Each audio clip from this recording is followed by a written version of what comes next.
नमस्कार दोस्तों, आपके अपने YouTube चैनल सोजस क्लासेज में आप सभी का बहुत-बहुत स्वागत है। दोस्तों, अपनी कंप्लीट राजस्थान जीके सीरीज चल रही थी और उसी सीरीज का ये वीडियो अपना 5वें नंबर का वीडियो है। इससे पहले 4 वीडियो चैनल पर अपलोड है। आपने वो वीडियो नहीं देखे तो आप चैनल पर जाइए, आपको वहाँ पे कंप्लीट राजस्थान जीके सीरीज के नाम से प्लेलिस्ट मिल जाएगी। उस प्लेलिस्ट में आपको सारे वीडियो मिल जाएंगे और आगे जो भी इस सीरीज से संबंधित वीडियो आएंगे, उसी प्लेलिस्ट में आपको मिलेंगे।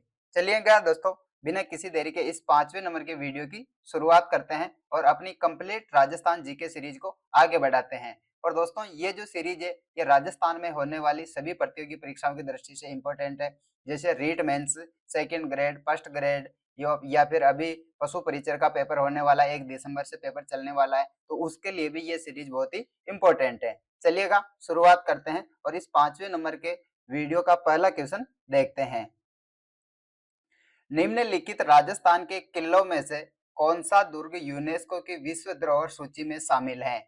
ऑप्शन है तारागढ़ बूंदी, जयगढ़, जूनागढ़, आमेर का किला। ये तारागढ़ के पीछे स्थान का नाम इसलिए लिखा जाता है दोस्तों, क्योंकि तारागढ़ नाम से राजस्थान में 2 किले हैं। एक तो तारागढ़ बूंदी में है और दूसरा तारागढ़ जो है वो कहाँ पे है? अजमेर में। इसलिए तारागढ़ किला जब भी नाम आता है तो तारागढ़ के पीछे हमेशा उसकी जगह का नाम दिया हुआ होता है। तो इनमें से कौन सा किला है जो यूनेस्को की विश्व धरोहर सूची में शामिल है? तो इसका आंसर हो जाएगा दोस्तों, कौन सा है? ऑप्शन डी, आमेर का किला। और राजस्थान के दुर्ग है वो यूनेस्को की विश्व धरोहर सूची में राजस्थान के 6 दुर्ग ऐसे हैं जिनको इस सूची में शामिल किया गया है। और वो कब किया है? 2013 में। तो वो 6 दुर्ग कौन कौन से हैं? पहला है जैसलमेर, दूसरा गागरोड, तीसरा चित्तौड़, चौथा रणथंभौर, पांचवा कुंभलगढ़ और छठा है आमेर। तो आप इन्हें जरूर याद रखिएगा, ये इंपॉर्टेंट है।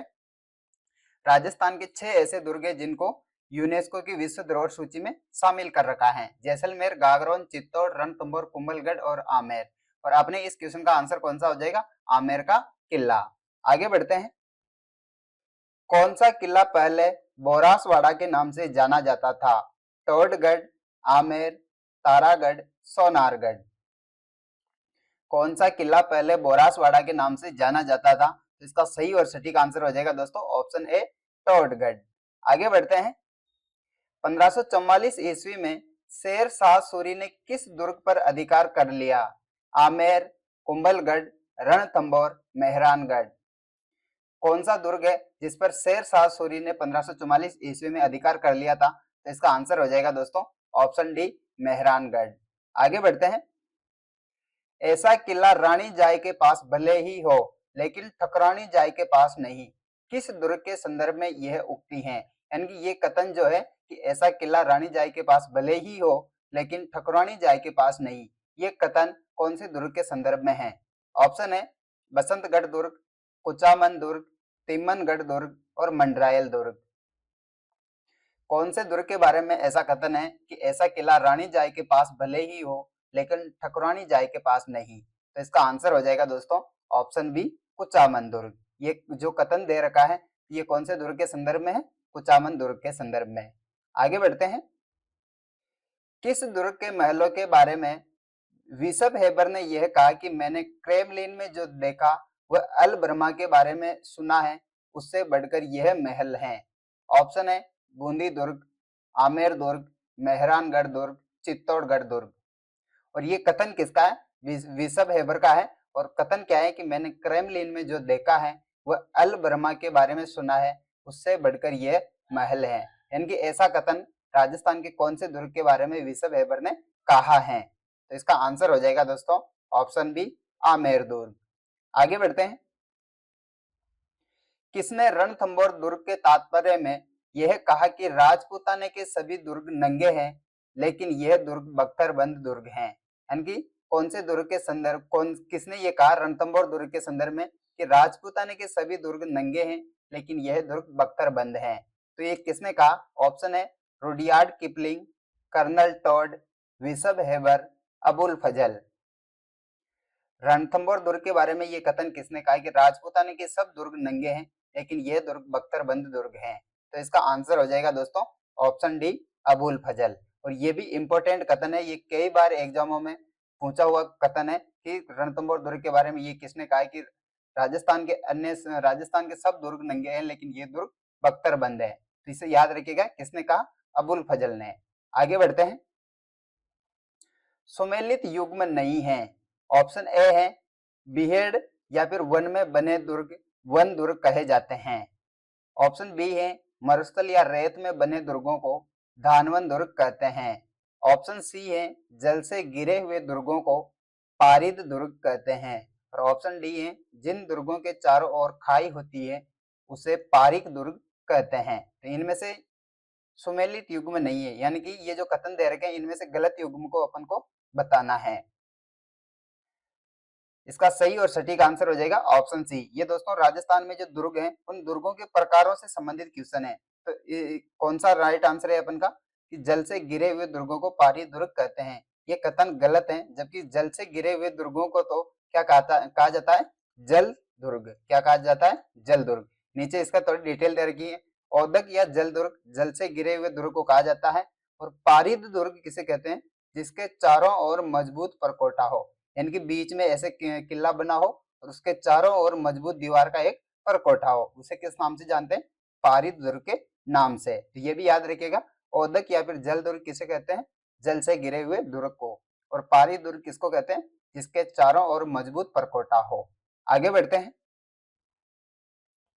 सुमेलित कीजिए सूची 1 और सूची 2, यानी कि एक साइड में दुर्गों के नाम दे रखे हैं और एक साइड में उनके निर्माणकर्ता के नाम दे रखे हैं। तो इनको अपन को सुमेलित करना है, तो अपन डायरेक्ट आंसर देख लेते हैं।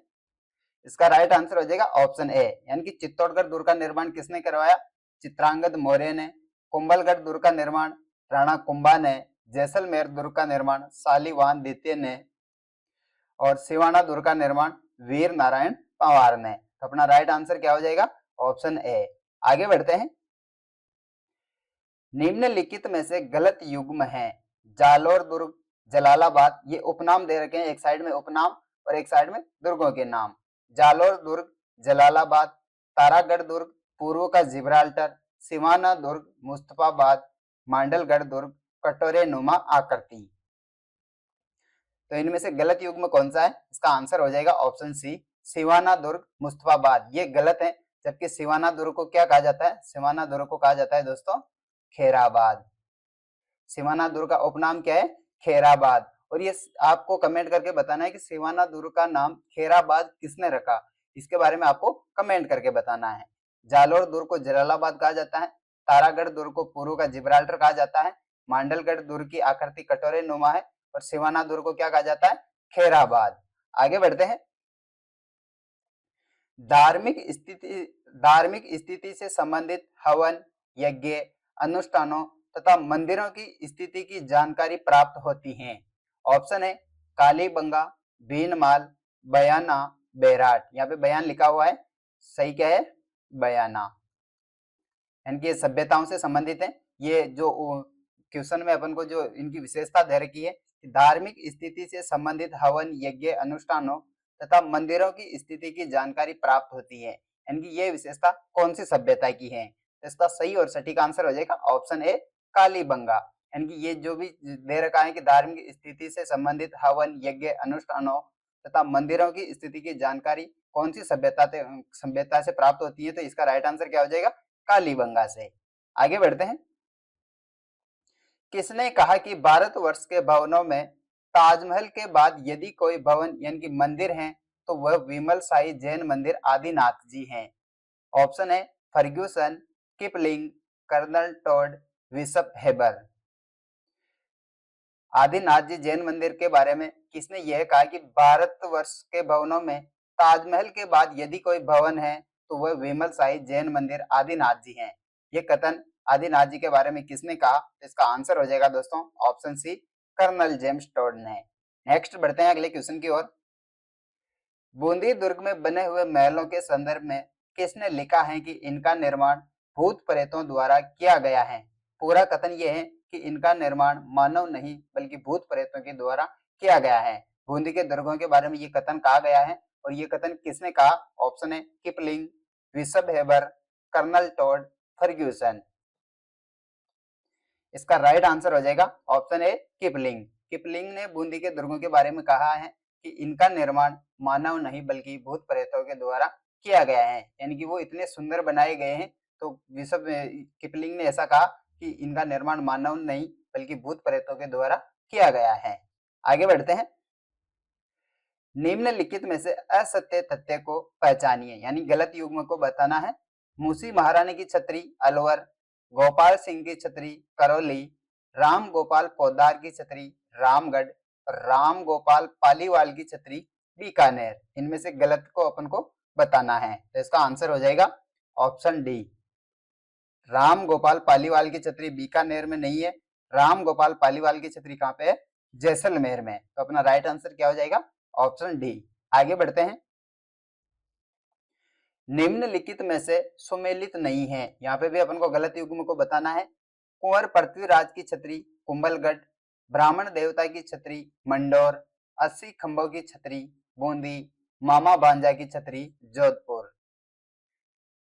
इसका सही और सटीक आंसर हो जाएगा दोस्तों ऑप्शन सी, 80 खंभों की छतरी बूंदी में न होकर 80 खंभों की छतरी कहाँ पे है? अलवर में। और बूंदी में कौन सी छतरी है? बूंदी में है दोस्तों 84 खंभों की छतरी। और ये दोनों ही वेरी वेरी इंपॉर्टेंट है, जरूर याद रखिएगा। 80 खंभों की छतरी कहाँ पे है? अलवर में। और 84 खंभों की छतरी कहाँ पे है? बूंदी में। और इसके अलावा भी अपन और भी क्वेश्चन यहाँ से क्लियर हो रहे हैं। कुंवर पृथ्वीराज की छतरी कहाँ पे है? कुंभलगढ़ में। ब्राह्मण देवता की छतरी कहाँ पे है? मंडोर में। मामा भांजा की छतरी कहाँ पे है? जोधपुर में। नेक्स्ट बढ़ते हैं दोस्तों। राजस्थान की किस हवेली को बनाने वाले कारीगरों ने ताजमहल के कारीगरों के समान हाथ काट लिए थे? ये काट लिए थे तो नहीं, ऐसा कौन चाहेगा जो वो खुद उसका निर्माण करे और अपने हाथ स्वयं काटे? यानी कि उनके हाथ किसी दूसरों ने, वहां के जो शासक था उसने वहां उनके हाथ कटवाए थे। कि इसलिए कटवाए थे कि ऐसा जिस हवेली का निर्माण किया था, ऐसी हवेली का निर्माण ये दूसरी जगह कहीं पर न कर सके, यानी कि वो इतनी सुंदर हवेली बनाई थी उन्होंने। तो वो कौन सी हवेली के कारीगरों के साथ ऐसा हुआ था? ऑप्शन है पटवा की हवेली, सालिम सिंह की हवेली, नथमल की हवेली, मोहन सिंह जी की हवेली। इसका राइट आंसर हो जाएगा दोस्तों ऑप्शन सी, नथमल की हवेली। और इसको बनाने वाले इसके वास्तुकार थे जिनका नाम था हाथी और लालू। ये दोनों उसके कारीगर थे जो नथमल की हवेली बनाने के बाद इन दोनों के हाथ काट दिए गए थे। आगे बढ़ते हैं। राजस्थान का वह शहर जिसे झरोकों, खिड़कियों तथा जालियों वाला शहर कहा जाता है? झुंझुनू, जैसलमेर, उदयपुर, सीकर। राजस्थान का वह शहर जिसे झरोकों, खिड़कियों तथा जालियों वाला शहर कहा जाता है। राइट आंसर हो जाएगा दोस्तों ऑप्शन बी, जैसलमेर। नेक्स्ट बढ़ते हैं। डूंगरपुर स्थित नौलखा बावड़ी का निर्माण आसकरण की किस रानी ने करवाया? राम रसदे, कोडम दे, खिंचेड़ी देवी, प्रिमल दे। डूंगरपुर स्थित नौलखा बावड़ी का निर्माण आसकरण की किस रानी ने करवाया? इसका राइट आंसर हो जाएगा प्रिमल दे। और इसको कभी कभार इसका नाम प्रेमल दे भी आ जाता है, प्रेमल दे या फिर प्रेमल देवी। तो आप कंफ्यूज मत होना, प्रेमल दे या प्रिमल देवी दोनों एक ही इसके नाम है। तो ये कहाँ पे है? नौलखा बावड़ी डूंगरपुर में स्थित है। और इस बावड़ी का निर्माण किसने करवाया? आसकरण की रानी प्रिमल देवी ने। आगे बढ़ते हैं। शक्कर पीर बाबा के नाम से प्रसिद्ध हजरत हाजिब शक्कर बादशाह की दरगाह स्थित हैं? नागौर, नरहड़, गलियाकोट, सरवाड़। शक्कर पीर बाबा के नाम से प्रसिद्ध हजरत हाजिब शक्कर बादशाह की दरगाह कहाँ पे स्थित है दोस्तों? तो इसका राइट आंसर हो जाएगा ऑप्शन बी, नरहड़ में। कहाँ पे है? नरहड़ में। नेक्स्ट बढ़ते हैं। किस शैली के चित्रों को रहस्यमयी कल्पनाओं का अमूर्त सोपान कहते हैं? मेवाड़ शैली, जैसलमेर शैली, किशनगढ़ शैली, अलवर शैली। किस शैली के चित्रों को रहस्यमयी कल्पनाओं का अमूर्त सोपान कहते हैं? राइट आंसर हो जाएगा दोस्तों ऑप्शन सी, किशनगढ़ शैली। आगे बढ़ते हैं। अपने लघु चित्रों को समृद्ध करने वाले चित्रकारों में एक स्त्री चित्रकार का प्रमुख स्थान है, वह है, इनकी वह कौन सी स्त्री चित्रकार है? ऑप्शन है सीरीन, तारिणी, नौसीन और साहिबा। उस महिला चित्रकार का नाम क्या है? तो इसका राइट आंसर हो जाएगा ऑप्शन डी, साहिबा। इसी के साथ दोस्तों आज का अपना वीडियो यहीं पे कंप्लीट होता है। वीडियो कैसा लगा आप कमेंट करके जरूर बताइएगा। और दोस्तों इस पैनल का पीडीएफ लेने के लिए आप टेलीग्राम चैनल से जुड़ जाना, जिसका लिंक आपको इस वीडियो के डिस्क्रिप्शन में मिल जाएगा। और दोस्तों आपने अभी तक चैनल को सब्सक्राइब नहीं कर रखा तो निवेदन है आपसे कि चैनल को सब्सक्राइब कर दीजिए, और वीडियो पसंद आए तो वीडियो का लाइक और शेयर भी कर दीजिएगा। मिलते हैं दोस्तों नेक्स्ट वीडियो में, तब तक के लिए जय हिंद, जय भारत।